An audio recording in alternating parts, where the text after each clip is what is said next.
बधाई देना चाहता हूं कांति सिंह जी को और हमारे सांसद एसपी सिंह जी को, जिनके कार्यक्रम में मुझे शामिल होने का मौका मिला। आज उनकी बायोग्राफी का विमोचन था। इस बायोग्राफी को जो भी पढ़ेगा उसे प्रेरणा मिलेगी और इस बायोग्राफी में पूरी जर्नी है लाइफ की, पॉजिटिविटी है और किस तरीके से संघर्ष कर करके ग्रामीण क्षेत्र से लेकर के और आज की परिस्थितियों में समाज की तमाम रूढ़िवादी चीजों से लड़ते हुए, संघर्ष करते हुए यहां तक पहुंची हैं। और जो किताब का शीर्षक लिखा है, छूना है आसमान, इसका मतलब यही है कि जीवन भर संघर्ष करते रहना है और संघर्ष में मंजिलें मिलती हैं, वही आसमान है। जब एक मंजिल पे पहुंच जाते हैं फिर दूसरी मंजिल का संघर्ष शुरू होता है। इसीलिए लगातार आसमान को छूने के लिए संघर्ष करते रहना पड़ेगा। यही जीवन का सार है, यही जीवन का रास्ता है। प्रेस कॉन्फ्रेंसेस चल रही है दिल्ली में, राष्ट्रीय अध्यक्ष उनके संबोधित कर रहे हैं। देखिए, एक हिंदी में कहावत है, 1 पे 1 11 और दूसरी कहावत है 9 2 11।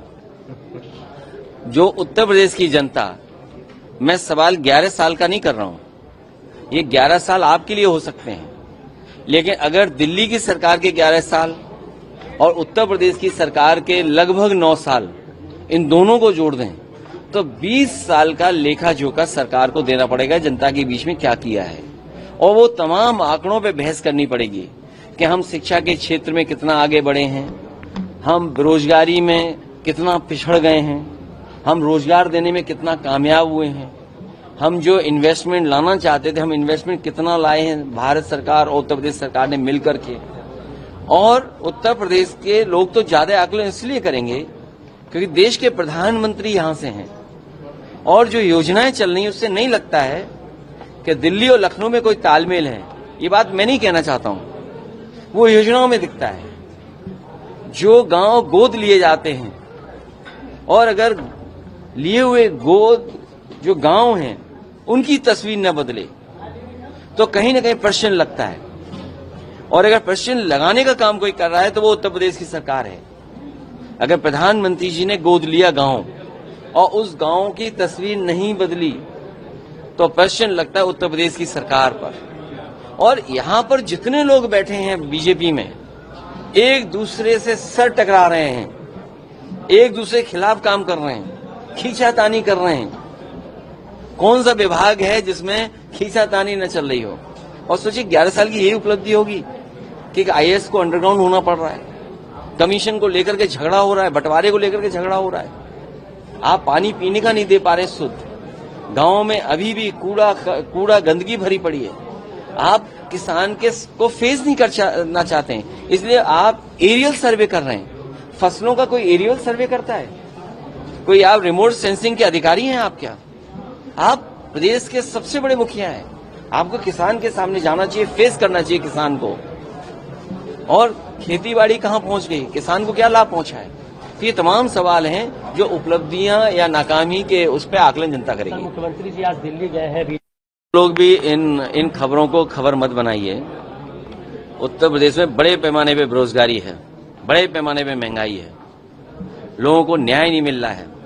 न्याय के कारण मांगते मांगते न्याय के लोगों को सल्फास खाना पड़ रहा है, थाने में जान जा रही है, पुलिस सड़क पे पिट रही है।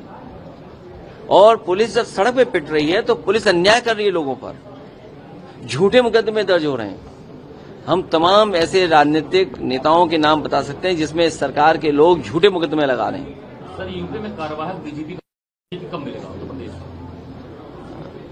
स्थायी सरकार जब होगी तब और 2027 के बाद आपको बहुत स्थायी डीजीपी मिलेंगे। सर, आपने शिक्षा की बात की, लेकिन पढ़ाई नहीं पूरी हो पा रही, उनको ये जो पढ़ाई छोड़ना पार्टी के तहत एडमिशन में नहीं मैं दोनों लोगों को इसलिए भी बधाई दूंगा कि जहां समाज की सेवा कर रहे हैं वहीं शिक्षा के क्षेत्र में बहुत बड़ा बदलाव ये परिवार लेकर के आया है। और दोनों लोगों ने मिलकर के जो शिक्षा के क्षेत्र में क्रांति पैदा की है, इसी तरह के लोग अगर और हों समाज में तो मैं समझता हूं हमारा उत्तर प्रदेश बहुत प्रोग्रेसिव दिखाई देगा, बहुत पॉजिटिव सोच के लोग यहां पर दिखाई देंगे। जहां तक सरकारी योजनाओं का सवाल है, ये सरकार रूढ़िवादी लोगों की है, इसीलिए शिक्षा के क्षेत्र में जितना ध्यान देना चाहिए नहीं दे रहे हैं, और इसीलिए शिक्षा महंगी कर रहे हैं, जिससे गरीब आदमी शिक्षित न हो पाए। जनता पूरी तरह तैयारी है, भारतीय जनता पार्टी बेईमानी न करे।